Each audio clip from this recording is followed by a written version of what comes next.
Hello guys! Good morning! Welcome sa aking YouTube channel.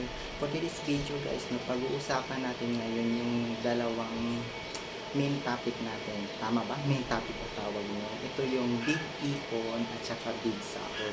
Kung kayo tatanungin guys, ano yung pipiliin nyo sa dalawang yun? Kasi kung ako naman guys, ang pipiliin ko doon, syempre yung big sahod. Alam niyo kung bakit? Kasi ito yon. Number one dyan, kapag malaki yung sinasahod mo, syempre may malaking ipon ka din. Yun ang number one. Number two, nakakapag-share tayo sa ating mga relatives. Yes, kapag sila lumapit sa atin, nakakapagbigay tayo na hindi tayo kinakapos kasi malaki nga yung sahod natin, nakakapagbigay tayo sa kanila. Ayun yung number 2. Yung number 3, siguro guys, napipili rin natin yung mga katapano yung mga luho natin, di ba?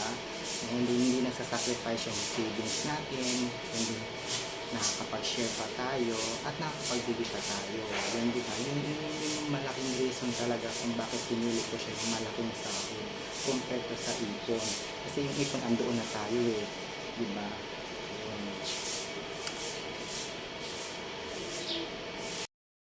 Guys, no, lumipat tayo dito sa loob kasi mainit dun sa labas, tsaka maingay.